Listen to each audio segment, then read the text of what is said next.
আলহামদুলিল্লাহ আমরা আশাবাদী যে আমরা জয়লাভ করব, কারণ এতদিন এত পরিশ্রম করেছি, সবার কাছে এতভাবে ভোট চেয়েছি, এই দেখেন রীতিমতো কথা বলতে পারছি না, গলা কিন্তু ভেঙে গেছে আমার।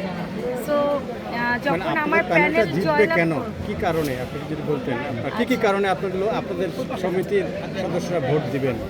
আমাদের কি কারণ এটা আমাদের ভোটাররা জানে, আমাদের সদস্যরা জানে। অনেকবার বলেছি, হাজারবার বলেছি, তো সবাই জানে। আমি কিছুদিন আগে বলেছিলাম যে আমাদের শিল্পী সমিতিকে সবাই গরিব সমিতি বলে, দরিদ্র সমিতি বলে যে শিল্পী সমিতিতে কি আছে, এফডিসি তো একটা গরিব হয়ে গেছে, কোনো কাজ নাই, অনেক নেগলেন্সি করে অনেক কিছু বলে।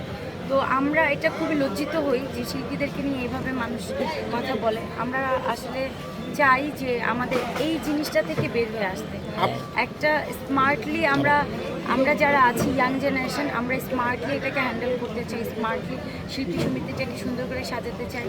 আমরা চাই যে আমাদের শিল্পী সমিতিকে কেউ গরিব দরিদ্র এগুলো বলবে না। আমরা শিল্পী সমিতি ফান্ডে এমন কিছু অর্থ জমা রাখবো যাতে করে শিল্পীদের কারো কাছে হাত পাততে না হয়, শিল্পীরা নিজেরাই তাদের সমিতি শিল্পীদেরকে সেবা দিবে, এরকম কিছু কাজ করব।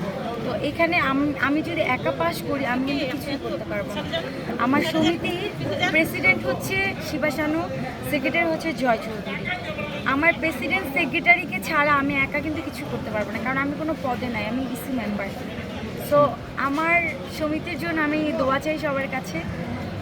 মানে কি বলবো, এখন তো ভোট চাওয়ার কোনো সুযোগ নেই, অলরেডি ভোট দেওয়া শেষ, এখন শুধু উপরআল্লাহর কাছে চাওয়া আমার সমিতি যেন পাস করে, আমরা যেন পাস করি। আপু, প্রথমবার নির্বাচনে এসে এত সাড়া পেলেন, অনুভূতিটা কেমন ছিল?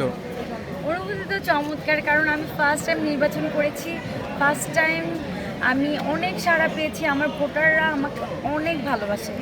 তো আমি কি বলবো, যে আমি বলার ভাষা নেই। আমি আসলে আনন্দিত যে আমার ভোটার আমাকে এত ভালোবাসে, আমি অনেক সাড়া পাচ্ছি, অনেক ভালোবাসা পাচ্ছি। আমি সো হ্যাপি। শেষ করবো প্রশ্ন, এটাই শেষ প্রশ্ন। ভাইয়া দেখলাম আপনাকে প্রচুর পরিমাণ সাপোর্ট করেছে, কি বলবেন ভাইকে? আসলে আমি সো লাকি যে আমার হাজব্যান্ড আমাকে এত সাপোর্ট করেছে নির্বাচনে। প্রতিটা মুহূর্তে সে আমার পাশে থেকেছে, প্রতিটা মুহূর্তে সে আমার জন্য খেটেছে, মানুষের কাছে ভোট চেয়েছে, সবার সাথে একটা সুসম্পর্ক তৈরি করেছে।